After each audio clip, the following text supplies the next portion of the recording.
Well, good morning. I'm always, when people ask me to introduce someone, the first thing I say is, well, sure, I'll be happy to do that. Then you have to pause in the day before and decide what it is you're going to do, because it's very much a ceremonial role. So I'm going to start by talking about what I'm not going to do. I'm not going to read your biography. It's in your program, and it's very clear and very accurate. I'm not going to speak about Anna's work, because the work by its design and by its intent speaks for itself. And I'm not going to really speak about Anna, because I've heard her speak, and she speaks for herself with great clarity. I'm not going to talk about the fact that I've known her since she was a sophomore, because that dates me. But what I would like to talk about is a recent project that Anna has completed. And it's a public art project sponsored by a public university, which I think is a great combination. And I had the opportunity to attend both the preview and the actual opening. And what I saw at those two events was a unique scenario where multiple departments of that university came together in a unique way. The Fine Arts Division, the gallery that sponsored the work, art handlers, art installers, physical plant, maintenance, public grounds, development, academic departments, deans, and individual faculty members, all of whom had to work together collaboratively in new ways to sponsor this work and bring it to the university community and the public. And that really, to me, exemplified the point of public art and Anna's work. And it's a reminder to all of us that public art not only serves the community, but it creates community. So on that point, and an opportunity to see Anna's work, I'd like to invite Anna up and introduce her. And this is Anna Schuleit, who is a RISD grad and a world traveler and creative person. So Anna.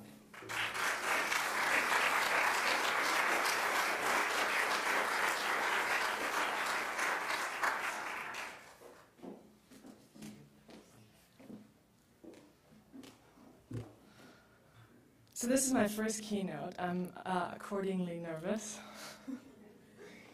I had to look up what a keynote was. No, just kidding. But I really wanted to know what it comes from. It's from a cappella, and it sets the key. And I was just talking to David Macy as I was walking over, and I said, what I'd like to set as a key for this very special conference, it'd be my first, not my 5th or 10th. It's amazing. Is the tone of gratitude.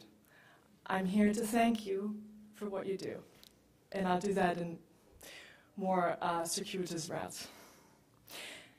Thank you, Steve, for your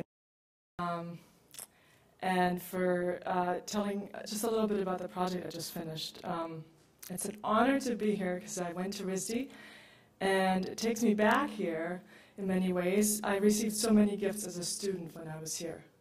And one was that I got to meet Steve, not to date him, when I was a sophomore,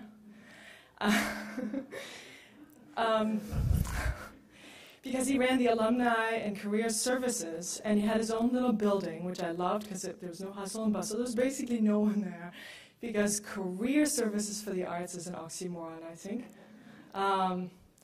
But not because you're here.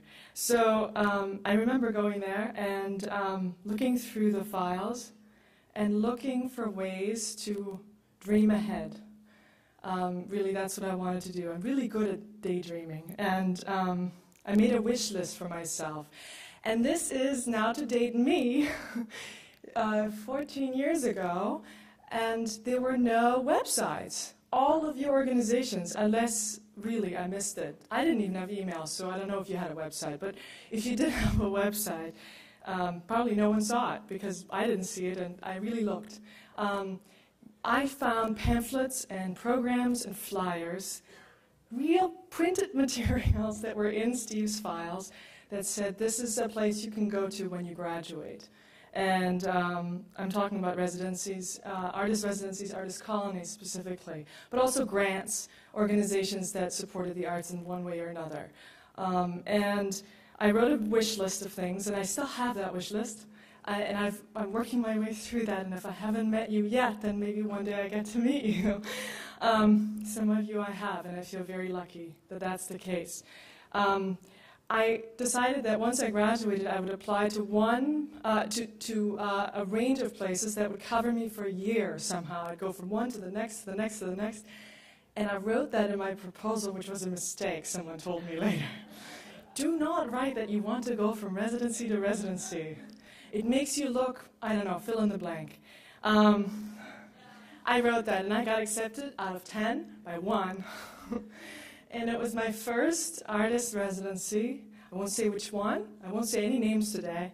But I got accepted, and it changed everything for me. It changed everything because I remember my wonder and amazement at being at such a kind, warm, welcoming, special, quiet, inspiring place. And I remember feeling very young, too, because I was 23. And one of the residents who was there with me, everybody was older, all of them were very established, said to me, "Are you the intern?" And automatically I nodded because it felt right. So what I sensed there was a sense of belonging. I felt like I could belong there. I didn't really feel like I deserved it, but I felt a sense of belonging, and it reminded me of something earlier in my life. And that is my family. And this I've never done. It must be some sort of sense. Oops. There we go. It must be a sense of security that I feel with the kinds of people you are that allows me to do this today. But I'll show something that I never have shown, which is where I'm from and why I felt this kinship.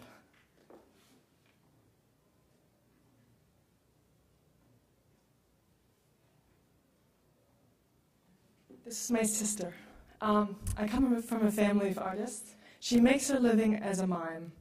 And I'm one of 5 children. And my father is deceased, but he was a designer, a product designer.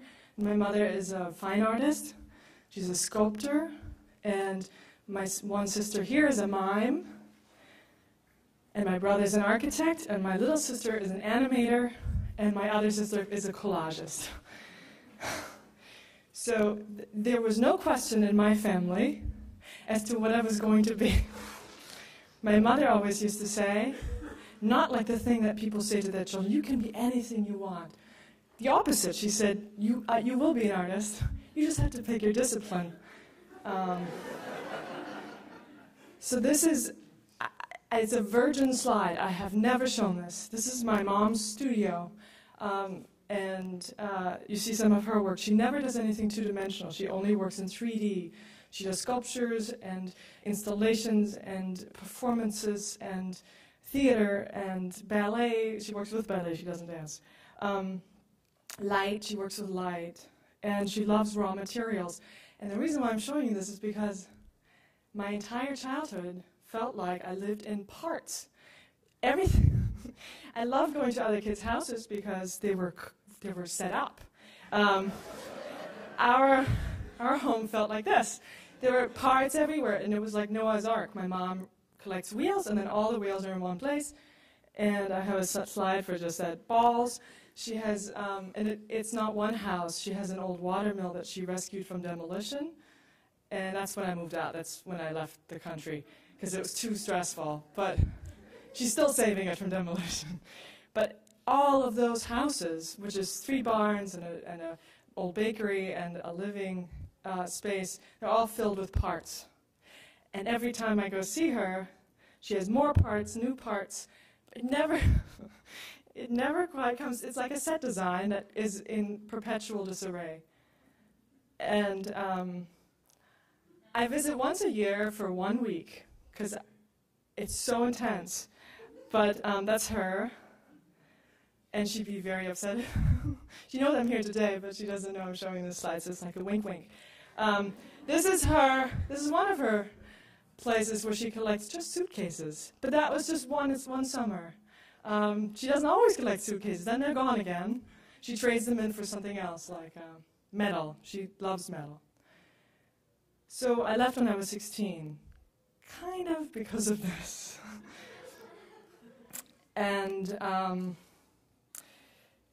well, so one of my favorite memories is my mom also had a gallery in her 30s when I was in my 40s when I was in my in the 70s. So, and she invited other artists to come and exhibit and perform. And my favorite nights of my entire childhood were the ones when the other artists came and unpacked their bags and their suitcases and their portfolios. And that was the only time I was able to stay or allowed to stay up late. And so I was one of them, one of the adults. I was maybe 8, and they would talk and talk and talk about art all the time, about what made a particular work come together. And so the parts that you saw that my mom has usually then came together when she had exhibits with other artists that always seemed to kind of pull it together at some point. And I love that. I loved hearing artists communicate with each other about their processes. And that's why going to my first residency after graduation, which I won't name by name, was such a familiar feeling and such a gift. So since graduating from RISD, I attended 13 artist residencies, and that's why I'm so honored to talk to you today. It's a chance for me to emphasize the immense impact your work has on us artists who are out there. The services you provide and the support you give, and so it's a chance for me to say thank you. When I was preparing for this keynote, I was talking to my artist friends, all of which, I think all of which come from moments when I met them at residencies. So my whole community, my community of people comes from these chances to be at one of your places. And I asked them, could you give me a sense of what you think of these residencies? And I got a flood back, a flood of responses telling me how important these places are, and I want to share some of them with you. So these are fan letters via me, but to you. I felt as if I had gone into the woods to gather and hunt, to harvest. I did not know what I was after exactly, what fruit or crop. What I left with was a book of poems I could not have imagined before entering those woods. Those poems feel very much like a gift. A few weeks after I left the artist colony, my mother fell ill, and the poems became a different gift, something I could share with her during our last weeks together. My first night at an artist colony, this is a different person. My first night at an artist colony, I sat down at dinner with the other residents and noticed that the woman to my right had a copy of a book that I had just finished reading called Portrait of an Artist, a biography of Georgia O'Keeffe. Great book, I remarked, to which she replied, thanks, I wrote it. Which pretty much sums up what it's like to be a wayfarer in one of these transient pantheons of artists, writers, and composers, an improbable series of surprising encounters with both others and yourself. Something, the next person said, something special happens in these places. At times, I come with an empty slate. I cast aside every preconceived plan and just see what happens. In other instances, I come with deadlines. Always, I come away with something beyond what I could have imagined. Many speak of weeks' worth of work produced in days, months' worth in weeks. This is true. My accountant wonders out loud why there are no such places for the likes of him. As does my dentist. That's an interesting question.